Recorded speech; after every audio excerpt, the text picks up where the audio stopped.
Hello and welcome back to the all-new, all-different number one comics podcast, episode number 59. That's right, Bob. We are one episode away from episode number 60. 60. I know. Wow, we're old. I'm Dan. That's Bob. Say hello, Bob. Hello, Bob. We are a comic book podcast where each and every episode we take a look at a brand new first issue number one. How do I usually word that? I don't know. A brand new first issue. We take a look at the story beats and it's art. got to be a first issue if it's right? brand new. Yeah, exactly. We take a look at the story and art, give it somewhat of a review, and let you know if we think that you should move on to issue number 2 or not. We also talk a little bit of comic book and related news, as well as what's new at comic book shops this and next week. Bob, this week we're going to be taking a deep dive into a new number one from Marvel Comics. From the House of Ideas, What If Venom number 1? What if Venom number 1? What if Venom number 1, Bob? We're going to take a quick break and we'll be back in just a moment.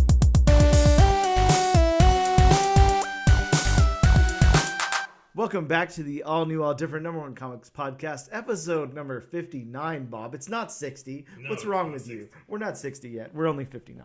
We don't round up. We round down.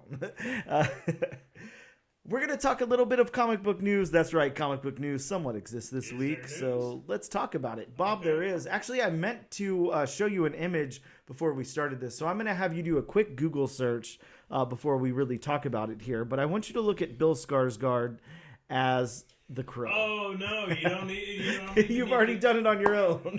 No, it popped up on my Facebook feed. Amazing. So you have already seen this first image. So let's set the scene really quick. Of course, I don't know if you were a big fan of the Crow movie in the 90s. I like the Crow movie. Yeah, likewise. I like the Crow. I tried to read some Crow comics. Not really my thing. A little too 90s indie comic to me. But, I mean, I don't have any problem with it. It's just, not my thing. Now, this movie is scheduled to come out June 7th of this year. And like I said, we have Bill Skarsgard in that role as Eric Draven. Eric Draven. Okay, good. Eric Draven. I did actually just rewatch the movie pretty recently. Huh. I want to say maybe about a month ago or something. Much easier to comprehend than the Batman. Easier to see things on the screen, and it was a really dark movie. So I'm really impressed by that. A very dark movie. It was. So what are your thoughts on the Crow movie? Like you're a fan of the original Crow?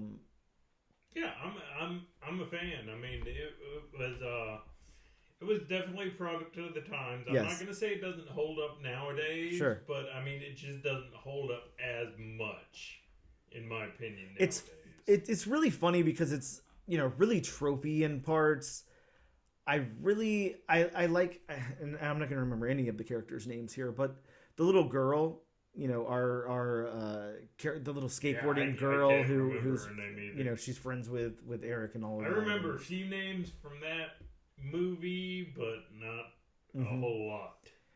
Yeah, there was I don't know, it had this really interesting vibe to it, and of course we had I don't know if this came out before the Spawn live action movie or after or around the same time. I feel like it was pretty close to around the same time. Yeah, really hard to tell, especially without that information. I think it was around the same time. Yes. But it's just funny. It's really tropey, but it's still good. Like they did a good job with it. Brendan Lee did a really good job. He really did. Yeah, he really did. Really impressed with his performance. So sad that his life got cut short there, filming that movie and everything. So, are you excited for this reboot of The Crow? Or are you? I am, and I like Bill Skarsgård as an actor, so I'm very interested to see how his performance is. I'm not gonna lie though, I did look at the image on Facebook. It is him as Eric Draven. For some reason, I got this is just going by the look. For some reason, I got Jared Leto Joker vibes. Yeah. Well, that was my next question. Are we getting a Jared Leto Joker version of the Crow? Yeah, it's better acted. Yeah. Well, much better acted, but it's very interesting because there was so much backlash to that and everything and that look, and now they're kind of doing the same thing with the Crow. It's kind of weird, and also I think I get updating the character, to reflect Right. the current times. It Right. makes sense and all of that. I don't have a problem necessarily with the character having tattoos or anything like that. I think that, if I'm not too sure. Just knowing what I know about the little tiny bit that I've read of Crow comics and then, watching that first movie and everything, it would seem that if Eric had any tattoos, they should be like very important to him. He's kind of that kind of guy. And I'm not sure that some of those are. I mean, we have one that's like a face with like a nipple eye. That's an interesting tattoo. He's got, one over his eyebrow and all of this. I don't know. Again, it reflects more like modern times. I get it. I don't know why they ditched the long hair. I thought that was kind of weird. Yeah, that's.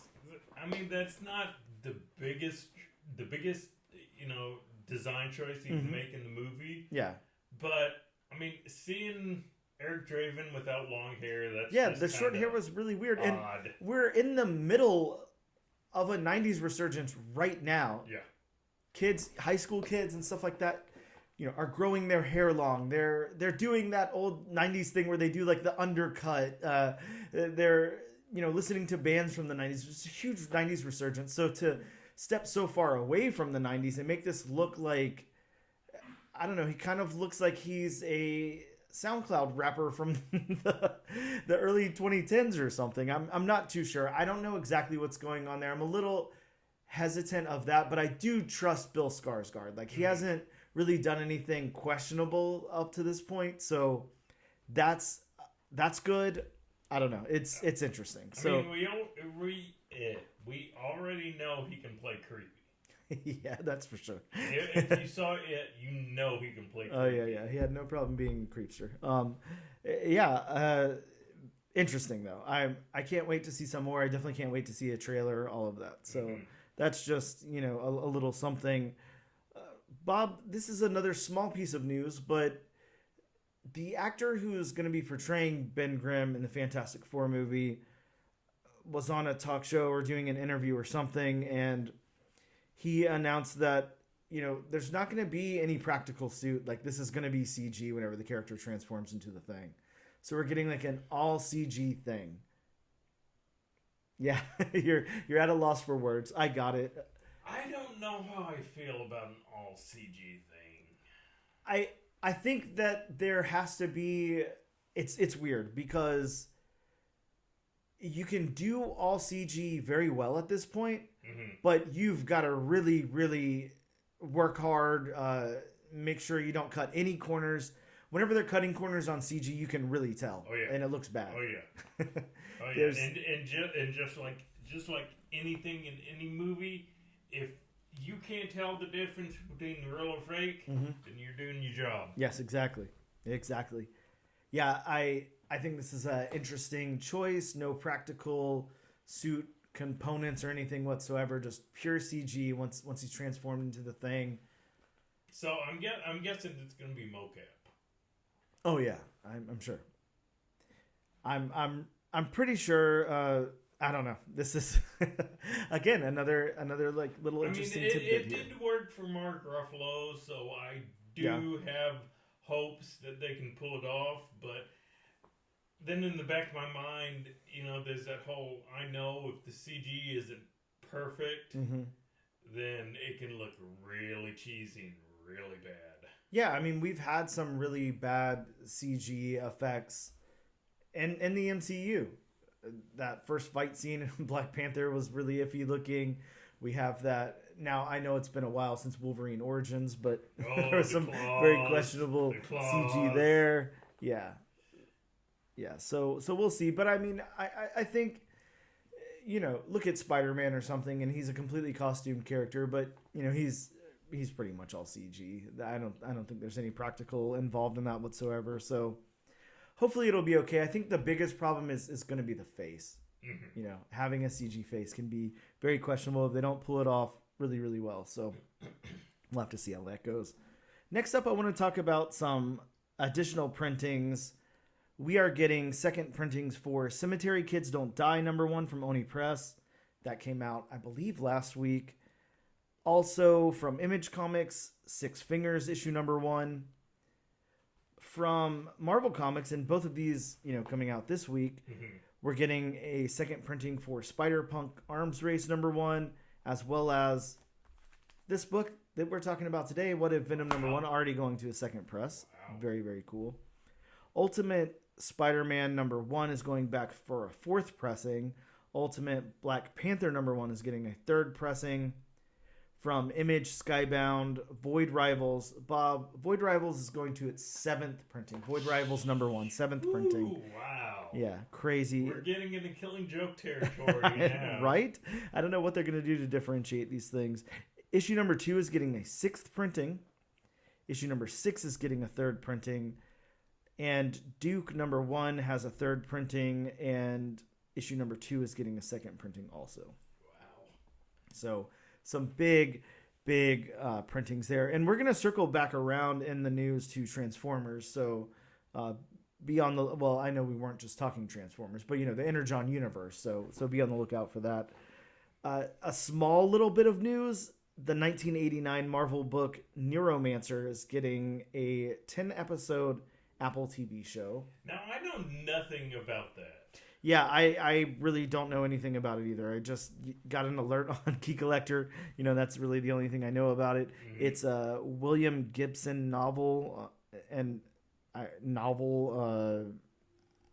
I guess graphic novel is what they mean to say here, but it's a 48-page. It's a 48-page adaptation of the William Gibson novel about a cyber-dominated future where humans live out their lives in virtual reality. Weird, right? Because so the Matrix. Yeah, or something. It seems I don't know. It seems really odd because don't you feel like all these virtual reality things took place like in the 80s and early 90s? Like, why are we seeing media really yeah, it seems like so old and tired at this point. Like we've seen so much of it. I really do. Even whenever were you a fan of Black Mirror? Did you watch any Black Mirror at all? Yes. Okay, so there was a Black Mirror episode there was a few that were based in virtual reality, but one that was like, I can't remember exactly what it was called or what was going on, but I think that basically people were dying and they ended up in this like virtual reality type world. They were like older and on their deathbed, and they were in virtual reality as like younger characters, like a cool like spring break resort type of thing or something. Even then, like it seemed tired. It seemed, to get a Black Mirror episode that seems like a little, I don't know, tired or whatever, because they always try to bring in that technology aspect, and it's like virtual reality. Come on, what are we, like Lawnmower Man? What's going on here? So really interesting. Yeah, really interesting that we're trying to do like a virtual reality thing right now. So hopefully this is good. I don't know. I think one of the things that I really don't like about virtual reality stuff is like that dark spin they have to put on it, because it's like, again, we've seen it so many times, and it's just, what are the implications? Yeah, and, you want to talk about a trope. Yeah, exactly. Like, what else can really be said about this? Okay, we get it. It's weird. Whatever. That's a great noise. First appearance of the dogs barking, sneezing, coughing, whatever they're doing in this episode.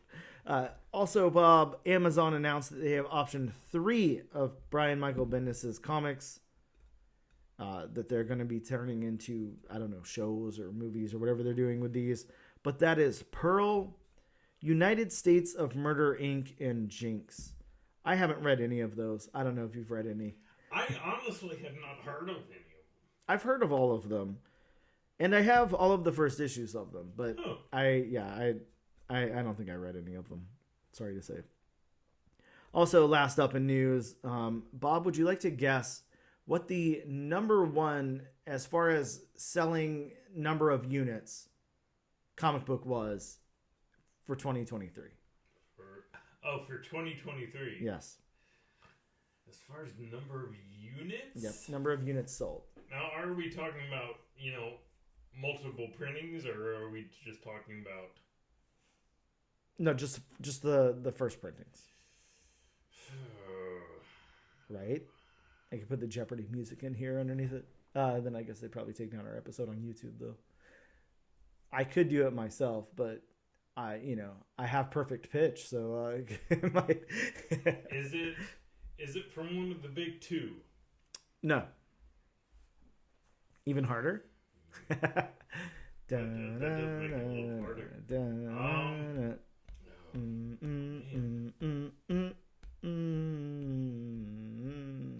I'm drawing a blank.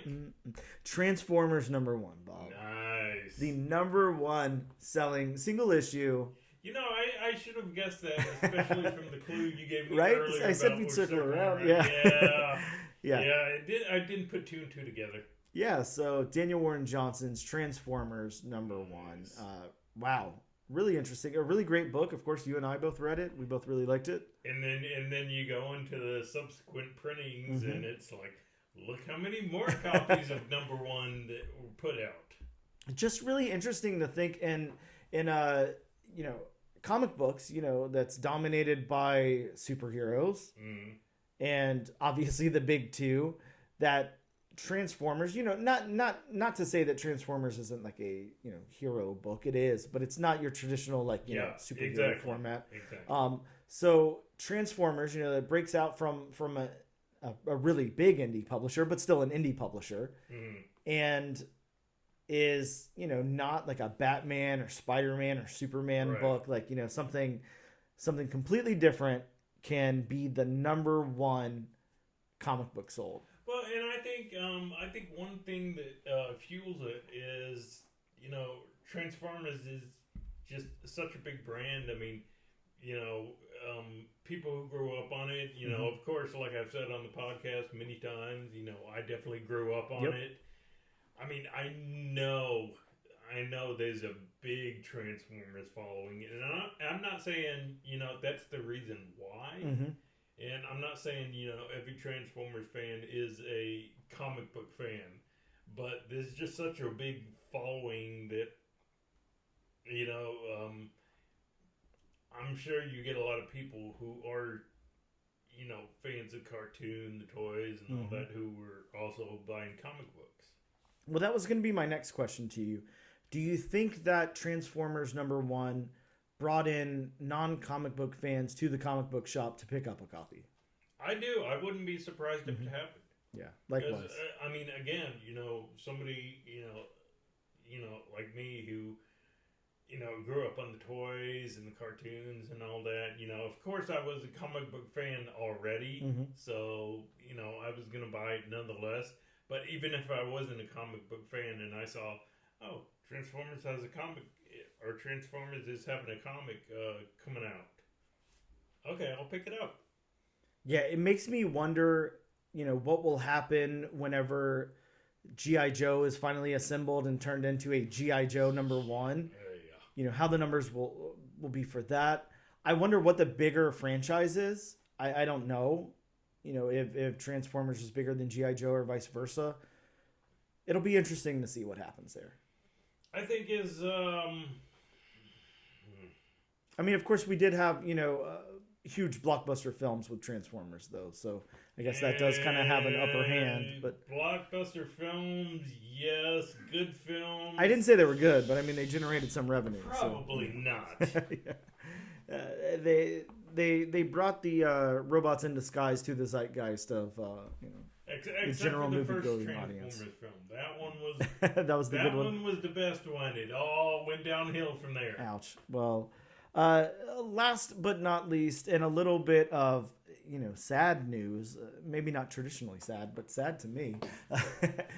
The inevitable finally happened. I told you this off air.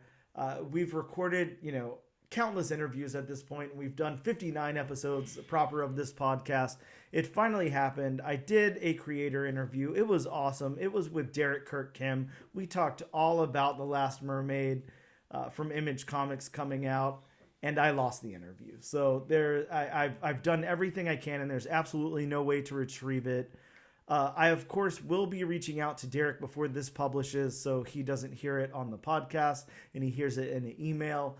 But hopefully look forward to, maybe us doing like a quick, a quick interview to get up on the podcast. We'll have to see if that can fit Derek's schedule or not, but that interview is lost. So this is an interview-less episode for the first time in a while. This will just be a regular episode. So. Well, and, I'll just say, mean, shit happens. It sure does. I mean, look at how many interviews we've done so far, and you know, that hasn't happened. So, I mean, unfortunately, now that it's happened once, the odds are likely it will happen again. As you know, as stuff like that happens all the time. Once it happened once, it'll probably happen again. Yep. But I mean, you know, inevitably it was going to happen. You know, luckily it happened a little bit early in our interviews. So hopefully it won't happen again. I mean, if it does, then unfortunately it does. Well, let me just say that, you know, everything that Derek said about the book, very, very cool. And talking with Derek was a really cool experience. The guys worked on, he was a character designer on the Adventure Time cartoon show. So a really, really cool animator and comic book writer. Really, really all around cool guy who was really, really awesome to talk to. Again, hopefully I can have him back on to talk to you guys about this book or you know, any other project that he wants. But yeah, sadly that interview was lost. But I do ask you guys all to make sure that you pick up The Last Mermaid issue #1 from your local comic book shops. Make sure that you grab those. Make sure you ask your local comic book shop to put it on your pool and all of that. And I'm gonna get you that release date right now because I don't have it off the dome. But that's coming out. Yeah, see, this was perfect because that was coming out next Wednesday, so on March 6th. So it would have been great to have, you know, some press out there for the book. So yeah, I'm really sad we lost that. But yeah, make sure, you know, 100% you guys pick those up. Hit your local comic book shops up now. Let them know to add The Last Mermaid #1 to your pool, and yeah, check that out. So I'm so sorry we lost that, but we'll be back in just a moment. And we are back with episode number 59 of the All New, All Different #1 Comics podcast. Bob, let's talk about some books that dropped in comic book shops this very week. There might still be time to go grab a copy or whatever. We're recording this on Thursday, so a little bit later this week than normal, but you still might be able to find some of these at your local shops or online. From Dark Horse Comics, we got Avatar Frontiers of Pandora, issue #1, and this is a 6-issue miniseries. This is, I don't know, Solek's journey. I'm not sure how to say characters of Avatar, so this is a 6-issue miniseries based on Ubisoft's video game Avatar Frontiers of Pandora. So if you're an Avatar fan or a Ubisoft fan or a fan of blue alien creatures, pick this up. Next up from Marvel Comics, we got Avengers Twilight issue #3. This has been a really cool series so far. Of course, only 3 issues in. This one has the first appearance of James Stark in armor. That, of course, is Tony Stark's son, and he's taking over the Iron Man reins, the Iron Man suit. I don't know how you're supposed to say that, but I mean, this has been a really cool series. Like really cool, right? It's been. I don't know if I can say more superhero or more spy thriller. Yeah, yeah, exactly. Well, it's really good, and I think this is going to be a classic run. Like whenever it wraps up, I think that this is going to be a book that people are always, you know, going to talk about. This is going to be up there. So, and it doesn't hurt that it has these amazing covers as well. No. Next up for Marvel Comics, we got Giant Size Fantastic Four #1. This has the first appearance of Natlas, a forgotten king of Atlantis. Oh, okay. Yeah, exactly. So, yeah. Didn't really think too long on that name, did you? No, I don't think so. We, of course, have What If Venom #1, the book we're talking about today. It's a 5-issue limited series that reimagines the Venom symbiote's early days, bonding to different characters. I love that like little tiny synopsis there because it makes you think that it's going to go one way, or not necessarily go one way, because I'm sure it will go that way, but there's so much more to it than that. It's really interesting. Says here we got Invincible Iron Man 15. I think that's a misprint or something. I didn't see that in my shop this week at all. So I'm going to say that maybe we don't have that one this week, but it does have the debut of Mark 72, Mysterium Armor. So if that came out for you, pick it up. If it didn't, I don't know. We also got Miles Morales, Spider-Man, issue 17, the first appearance of Zip Zephyr. That's a name. Marvel loves their alliterative names, don't they? They sure as hell do. We got Power Girl, issue number 6 from DC Comics. This one's got a 1 in 25 variant cover by Dan Panosian that looks really, really cool. Maybe pick that up if you can still find a copy. Bob, from Titan Comics, Titan began printing Savage Sword of Conan. So we have an 80-page premiere issue with Conan and Solomon Kane. And it's got pinups inside, too. It's black and white. It's newsprint on the inside. Oh. It's a cool comic, but I will say, to all you publishers listening, I'm tired of the magazine style, sized books. Distillery's doing them for every single issue now. We just got one from, I don't know, it might have been... It wasn't Aftershock because I don't think they print books anymore. But I don't know. It might have been Mad Cave or something. But we just got Matt Kent just put one out like a couple of weeks ago. There's just too many. And there's nowhere to store them. I don't know. They just kind of suck. Why not just print it as a regular comic book? I don't understand what the benefit is. Maybe you can fit more on the page. I mean, I guess that's nice.